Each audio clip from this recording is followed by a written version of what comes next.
ආයිබෝවන් මම කේ මාධවන් රෝගීන්ගේ ආරක්ෂාව පිළිබඳව මේ කමිටුවේ මමත් සමාජිකයෙක්.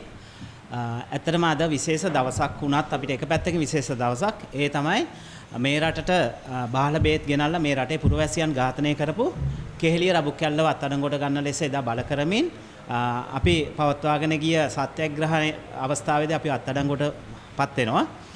එයි අද අපිව නිදොස් කොට නිදාස් කරනවා ගරු අධිකරණය මගින්.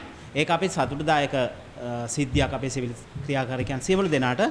ඒ වුණත් අපිට මේ දැන් වසර දෙකකට ආසන්න වෙන ওই සිද්ධියට අපි මේ නිදාස් වෙලා එනකොට අපිට ලැබෙන ආරංචිය තමයි සිවිල් අයිතිවාසිකම් වෙනුවෙන් රෝගීන්ගේ ආරක්ෂාව වෙනුවෙන් විශේෂයෙන් ජාතික රෝහලේ කොළඹ ජාතික රෝහලේ අපේ වැඩ බලන ගරු අධ්‍යක්ෂක බෙල්ලන රුක්ෂන් මහතාව මෙයා අද සිට වැඩ තහනමකට ලක් වෙලා තියෙනවායි කියලා. අපි දන්න විදියට රෝගීන්ගේ ආරක්ෂාව සහ මේ රටේ සෞඛ්‍ය ක්ෂේත්‍රය පිළිබඳව ඉතාමත්ම උනන්දුවෙන් සහ ආදරෙන් කටයුතු කරපු වෛද්‍යවරයෙක් තමයි වෛද්‍ය බෙල්ලන මහත්මයා කියන්නේ. ඉතින් අපිට ප්‍රශ්නයක් පැන නගිනවා මොකද මේ එකපාරට එතුමාගේ වැඩ නවත්තන්නේ කියලා. ඉතින් අපි සොයලා බලනකොට අපිට දැනගන්න ලැබිච්ච දෙයක් තමයි කොවිඩ් අවස්ථාවේ මේ නම කියවුණා. කොවිඩ් අවස්ථාවේදීත් මේ නම කියවුණා.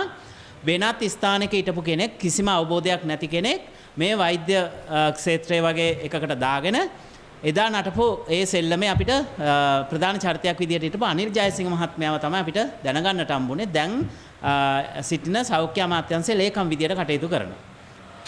තව ටිකක් සොයා බලන්න යනකොට අපිට මේ තේරුණා පසුගිය දවස්වල මේ වෙන උණය සෞඛ්‍ය ක්ෂේත්‍රයේ උණයයි කියන අල්ලස් එහෙම නැත්නම් ඒ වෙච්ච දූෂණ වංචාවන් පිළිබඳව එළිදරව් කරන්නට පැමිණිල්ලක් ගොනු කරමින් සිටින අවස්ථාවක තමයි ගරු බෙල්ලන මහත්මයාට මේ සෝචනීය නමට මුහුණ දෙන්නට වෙන්නේ.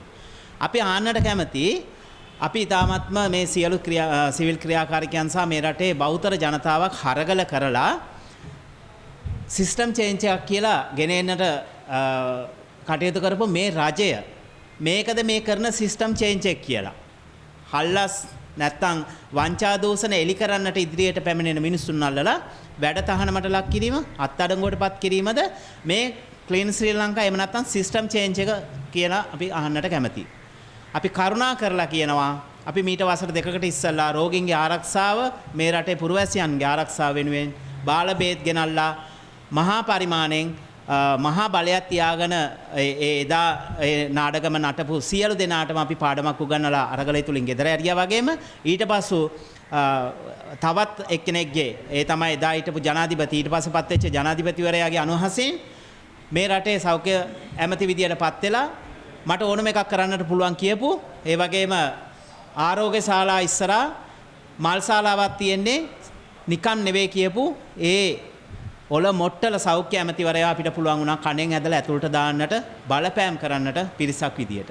ඉතින් ඒ ජයග්‍රහණය අපි එදා කරා වගේම අදත් සිටින මේ වගකිය යුතු සෞඛ්‍ය ඇමතිවරයා ඇතුළු සියලු දෙනාට අපි කියනවා අදත් ඒ සෙල්ලම නැවත කරන්නට ලෑස්ති වෙනවා නම් ලෑස්ති වෙලා ඉන්න.